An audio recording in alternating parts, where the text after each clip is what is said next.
Hey,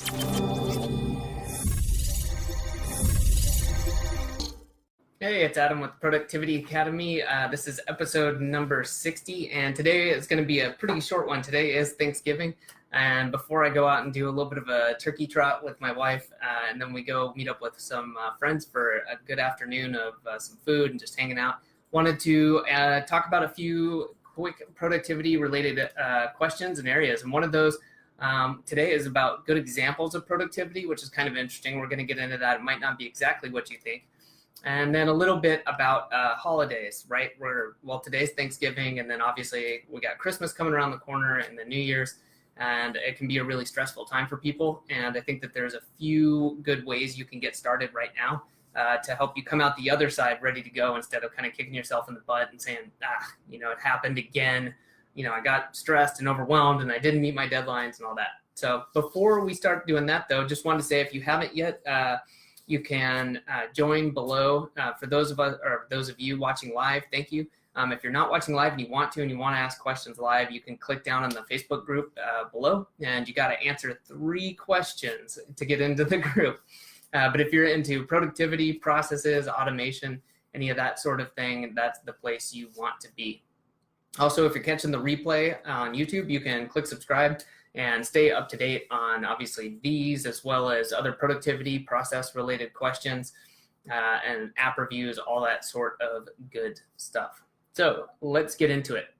The question today was about good examples of productivity. I think this is really interesting because I don't want to get into like a really detailed analysis of, here's a typical like economic model of productivity. That's not what I'm here about. That's not what I do. But I think it's more important that you understand yourself and what your examples or what it might be to you. So a big one for me is that when I feel or when I know I'm being productive, it's when I do the tasks that I have assigned myself. And that sounds really simple, but that means that I'm kind of narrowing in from both sides on, I don't have too many tasks left over, which meant I probably did a poor job of time management or of kind of assigning tasks to myself as opposed to delegating or getting rid of some. And then I'm not also left with that, like, well, I don't have anything to do. I feel like I should be doing something. Okay, so I think that that's a really good sign. When you have that, you're said, I'm going to finish at 4 p.m. today, maybe finish 4:10, 4:15, all your tasks are cleared off and you've got that feeling of completeness. That's a very good example of being productive. There's another obvious one for me, and I think a lot of people, and that's having less stress. Okay, I think when you're more productive, and this goes hand in hand with time management and organization, it brings down your stress level. And this is something internal. I think everybody understands what it feels like to be stressed for themselves. But this is an example of the output of productivity is you lower your stress levels. And then along with that is that feeling of forgetting something, or like you're not sure if you've forgotten something, but maybe you have. I think once you tend to get rid of or lower those feelings, right, it happens from time to time. But I know when we get busy, you can get in that zone where you're constantly feeling like you're dropping the ball, or you might be leaving something undone, something like that. So lowering that and dealing with those is a good example of productivity. Something else to me is being okay with not doing everything. I think that this is really important, that, when you get to a point where you're very productive, you've got to be okay with not doing it all. You can do the high level stuff yourself, whatever it is you got to get done. You can automate a lot of stuff. You can delegate, hand it off to employees or partners, and you need to be able to delete. Okay, and if you're not doing these things, or at least 1 or 2 of them, then I really would question how productive you are. If you're trying to do everything yourself, you've got to build that framework where you can get some of the stuff handed off or off of your plate, because there's no way you're ever going to be able to do it all. And then lastly, I think a really good sign is when you're doing a review, and hopefully you're doing some sort of review, whether it's daily, weekly, monthly, you can see the progress that you've made. Okay, instead of just doing things and being productive, you're being productive and you're making progress in your goals. Okay, and even if you don't reach them, it's kind of the idea of aiming high.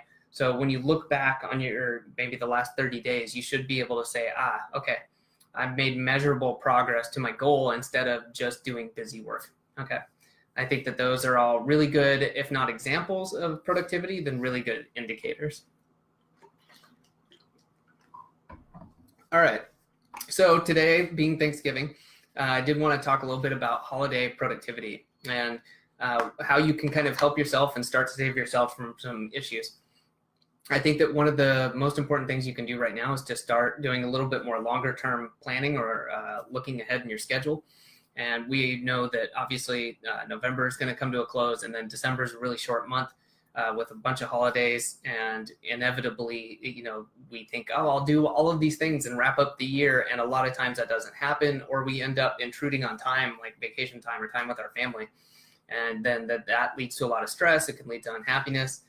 Can lead to problems that we don't want to deal with, right? We should be enjoying ourselves. So I think that taking the time now, and if you could schedule even 30 minutes, maybe an hour into your next week after Thanksgiving, and go through and be realistic with yourself and say, what projects, what am I committed to? What have I committed to others to do? And then what does the rest of my month look like? Have I actually blocked out my time for any vacation I'm taking? Am I doing any traveling where, my productivity is going to be lower than it normally would? Have I accounted for these things? What can I move around? What can I delete? And the deleting part, I believe, is really important because you should definitely leave yourself some slack. And by that, I mean, if you've got a day or two extra in there where you're not sure what you're going to be doing, that's probably a good sign that, all of your time will be used, because inevitably last minute things come up just like normal, and if not more during the holidays. So I think that doing that obviously lets you meet your commitments. It's going to let you manage your time much better. And then it's going to allow you to really commit yourself to the other things you're doing during this time of year, which I believe is to be equally important, right? If you're going to want to go on a Christmas vacation, or you're just meeting up with family, be there, do that with them, enjoy it, really get into it. And then you'll be able to really enjoy that time and come back, refreshed and ready to hit it again in 2019. So hopefully that helps. And if you're watching, I hope you have a great Thanksgiving. Otherwise, I will see you next week.